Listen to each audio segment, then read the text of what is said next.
So welcome to another video. Slightly different this one. It's been off the back of a number of questions that we've had. People just maybe wanting a little bit more insight into who we are and what we do. So we thought the easiest thing to do was to make a video. So first thing I guess is who we are. I'm Oliver Newby. I'm one of the directors at Red Barn Developments. My role within the firm, slightly more behind the scenes, dealing with finance, marketing, maybe some of the technical sides of the business. The man you don't see but actually does a lot. And you are? Yeah, so obviously I'm Lee Pollender. You've seen a lot more of me.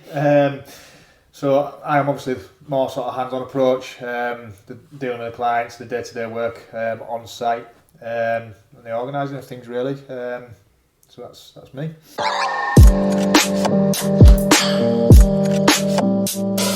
So obviously one of the questions we get asked an awful lot is what do we do? And I think it's probably important for Lee and I to just maybe answer a question or set a stall out before we talk about what we actually do. I think when we set the firm up, I think we had a relatively clear vision of what we wanted to do and who we wanted to work for. But before we took any jobs on, it was important that I guess the business model of Red Barn Developments was agreed between us from personal experience as a customer rather than working in the trades. Having had some renovation work, some extension works done on previous properties, I'd always found that I had ended up project managing the jobs myself. I'd had brickies who said they'd do this, and then the next thing I'd be passed on to a joiner or an electrician or a plumber or whatever. And I felt someone was running the job, but actually they weren't. They were probably getting paid to run the job, but you ended up doing a lot of it yourself. And I was adamant that that wasn't what we were going to do. We wanted Lee and the team to be really the only point of contact for the customer, which means that if you use us to do an extension or a loft conversion or whatever the job might be that we do for you, all of those trades will be sourced for you, whether they're trades that work directly or indirectly for us. But if it was a changing of flooring, a changing of windows, a changing of some architectural work, then you would come to Lee and Lee would sort that out for you. So I think before Lee goes into a little bit about what we do, it's important to say and describe how we do it, as well as what we do. Yeah, it's just I think the main thing behind that, as you know from the previous works you've had done, I guess it's alleviating all the stress from the client. You know, I go to quite a few jobs, as we've discussed before. I go to quite a few jobs where the clients ask you like, oh, so do you take care of electrics? Do you take care of plumbing? Do you take care of decorating? And the simple answer is yes. I didn't realise how many of those sort of previous builders that have been involved on these bases with the clients that doesn't always happen. No. Which for me puts a lot of stress on the client and sort of. This is why a lot of people tend to shy away sometimes from doing the building works on a property because of the stress that's involved with it. So if we can alleviate that and do it all as a one-er, that was for us where we wanted to be, wasn't it? And that's exactly where we set the stall out initially. So one-stop shop, isn't it? It's a full main contract that we will look after on your behalf. Yeah. So in terms of what we actually do, simple answer is there's no job too big, no job too small, I guess, really. From little things like from an ensuite renovation to kitchen renovations, to extensions, to technically new builds, barn conversions, any of those things that we take on. It's always good to have a mixture of both. I know some people don't like to take those smaller jobs on, but for what we've realised is that if you've got a couple of big jobs running at a time and something happens that's unforeseen on that job, you've then got to find the work for your lads to go on to next. So it's having those little jobs where you can tie those in, if anything like that happens, that works really well.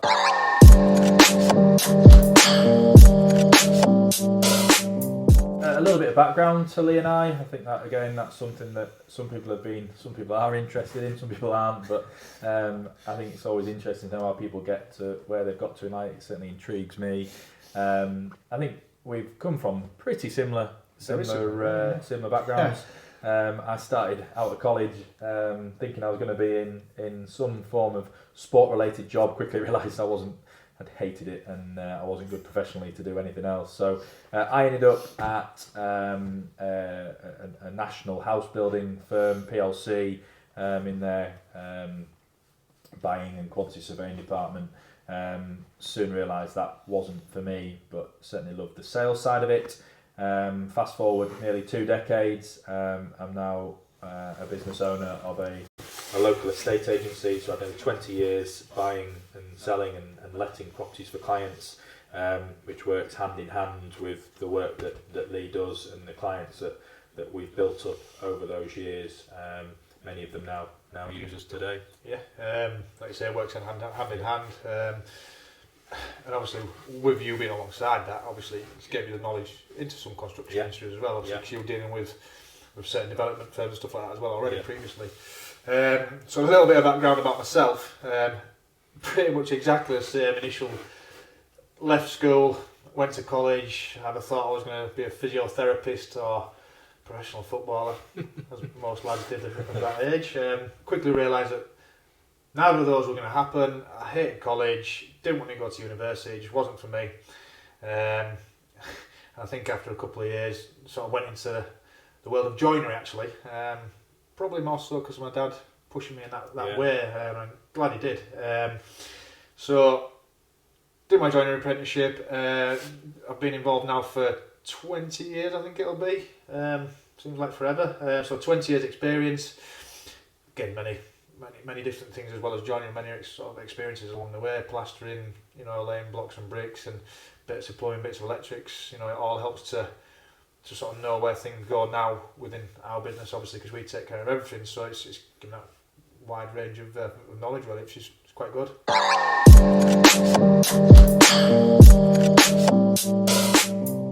I think the one question we probably get asked the most is how the business came to be. I think that's the one that most people are interested in. Yeah, I think there's a lot of people question mine and Lee's relationship. Why? How did an estate agent and a joiner come together? A number of reasons, really. We were both on our own paths. I was in the very late stages of creating another firm with a very close friend of mine who was also very experienced in the property world. We were planning on a company to buy renovations, investment properties, trying to create a portfolio of lets, flips, holiday lets, that kind of thing. Tragically, we lost him, so that never came to fruition. But again, something similar that you experienced as well, wasn't it? Hence, obviously, why you always see as well the CDL stuff on the shirts. Which was a loss of Charlie and the foundation that's been set up in his memory on suicide prevention and mental health awareness. So if you get a chance, cdlf.uk, go and have a look. Any donations are very welcome. Well, I think the sort of time of year this coming out as well, it's probably quite important that, digress slightly, that if anybody is struggling around this time, jump on, onto the website or the socials. These guys are on hand all the time. They're doing a fantastic job. Obviously, Ollie's heavily involved with it. So, if anybody is struggling at this time, please get in touch. We can put anybody in the right direction and reach out. Definitely. So, obviously, again, talking on that, I was actually working for a guy for a number of years, probably just over 2 years. You initially put me in contact with him. Me and him became really close. I know you two are obviously really close as well because you're a property developer, so obviously he used to be heavily involved with you anyway. Obviously I put me in touch with him, I started working for him, and then after a few years he was pretty much to the point of making me a director of his business, so he could step back, start to enjoy the finer things in life, and we were, I'd probably say a matter of weeks, if anything else, of doing that. Sadly again, we lost him very quickly, lost Chris very quickly in a sudden sort of accident, really. So, as Ollie says, he was setting the thing up with Charlie. I set up the business on my own.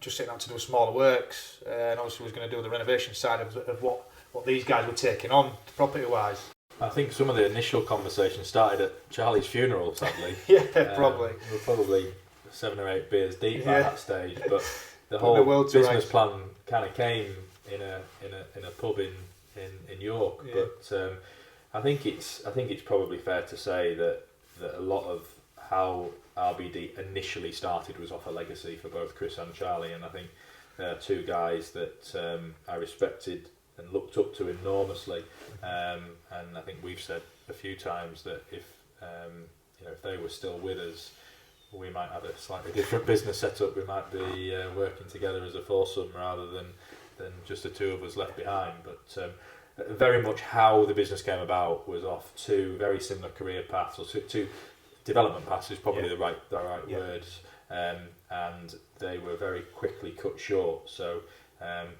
call it fate, don't know, or whatever you want to call it. It just seemed to be the right thing to do, and I'm sure they'll be looking down on us, proud of what we've done. So yeah, that's how it came about. Hopefully it answers a few questions to those who scratched their heads a little bit, but yeah, that's the how. Just gives us to that, when you have the tough days in work and stuff like that, you look back and you think we sort of realise why we set it up, and just gives you a little bit more of a pride, I guess, as well. So.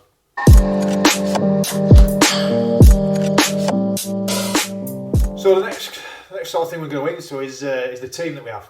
Now all of this wouldn't happen without the team, simple as that. And we have got a great set of lads around us. Yeah. So we'll start with obviously myself. Obviously I'm taking now a step back in terms of like being the hands-on sort of doing the work. I'll do little bits here and there, but it's now a lot more down to the lads that we've got. So we'll start with Liam. I think Liam's been with us the longest now. He's a joiner by trade. I use that term loosely because I think he's qualified in several different things. He's Liam, 30-ton diggers he can drive. He's a welder. He's a joiner. He can been learning to plaster with us as well, so he can pick things up really quickly as well. So Liam's a great asset to us. Very hard worker. So we've then got the two apprentices. We'll start with Will. Obviously, he's the longest serving apprentice we've got. Bricklayer. He's already previously had a year's experience before he came to us. He's now in his last year. Doing all right, to be fair to him. He's doing quite well. And then there's Jay. He's the youngest on the team. He is a joiner, so he's doing a joining apprenticeship. He's in his first year. He came to us in September, I think it was, somewhere around there. Again, another keen lad as well. And then we'll go on to my dad. My dad's a joiner by trade, subcontractor, but Wine works connoisseur as well. Yeah, cheap wine connoisseur. Yeah, he's the man that does the funny videos. He's the one that keeps everybody laughing. But no, he's again multi-skilled, but we're just trying to mitigate some of that because he's getting no younger. I need to look after him and his old bones. Then you've got Mark, another full-time subcontractor, who is actually sadly moving on to new things in the new year. Brilliant for Mark. Wish him all the best. We will be sad to lose you, Mark. So, but thanks for all you've done for us. Yeah. Wish you all the best with that in the future for you.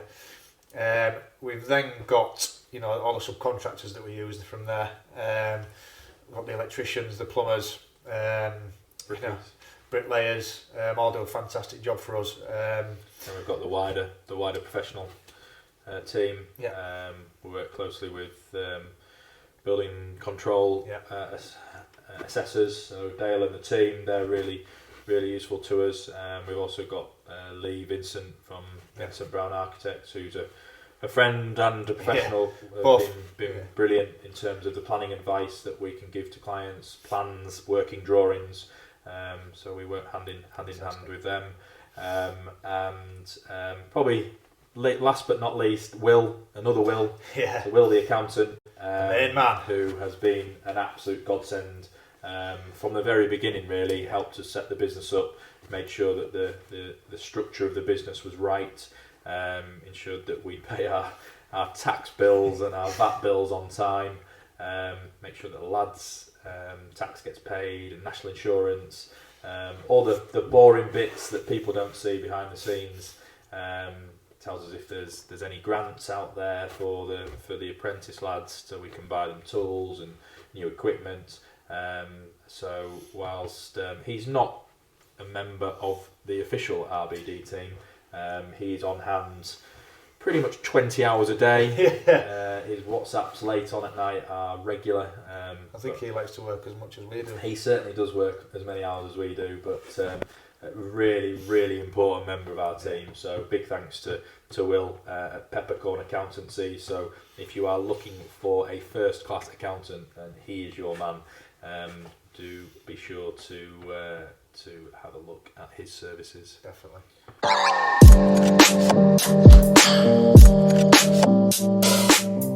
One of the other questions we've asked is what the aim is for the firm. Yeah, for business. And I think that's one that's pretty simple, isn't it? Yeah, it's I mean, you'll agree, it's a very, very simple answer, really. Without being, obviously wanting to sound big-headed or anything like that. Obviously, that's not what we want to be. But we want to be the best building property development firm within the local area. York and North Yorkshire, really. It's literally that simple for us. If you've got anything to add it. But I think. Yeah, it's pretty simple for us to answer. Absolutely not. You've got to set high goals and keep high standards, and that's something that I guess leads into the future and where we want to be. I guess aim and future are two similar subjects, but questions that we've been asked. Well, for me, aim and future is remaining to keep our standards as high as possible. That's amazing. Setting new standards all the time. If we're going to project manage a site for someone, it's got to be to the best standard we can possibly produce. Pretty sure the lads will get sick of hearing me, but there's a reason behind it. Oh, the lads will be sick to death of both of us in terms of the standards that we expect. It's never personal, it's always business. No, absolutely. But I guess the future, we've talked about the future, haven't we? And the future is set into probably 2, 5 and 10 year plans. Yep. The 2 year plan is to continue to build the business and take the market share that we have. 5 year plan is to hopefully start to create our own RBD portfolio, look for some investments ourselves across different property sectors, and probably 10 year plan, longer plan is to get into our own development work. It's great doing all the customers' works, but if we can have a small piece of that cake as well, whether it be a barn conversion, whether it be a new build, that's certainly the aim. And we're lucky enough to have people on the outside who are keen to be involved with that in terms of finance and support. So that's got to be our longer term future goal. I think the important thing on that is if you don't have those goals, then your business isn't going to grow, is it? So it's the stepping stones towards that makes everything worthwhile and why we do it. Yeah. It keeps that sort of enthusiasm fire there. burning in the belly, isn't it? So thanks for watching.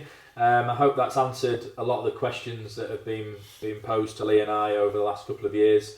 If you've got any other questions, feel free to put them down in the comment section. We're happy to do another one of these if you want it to be on a specific subject, on a certain line of work that we do. Then quite happy to do one of those for you once again. And don't forget those important like, shares and subscribes. Keep getting those in as the business grows. So does the YouTube channel and everything else. And you guys get to see more and more, so keep it going. Cheers guys. Cheers guys.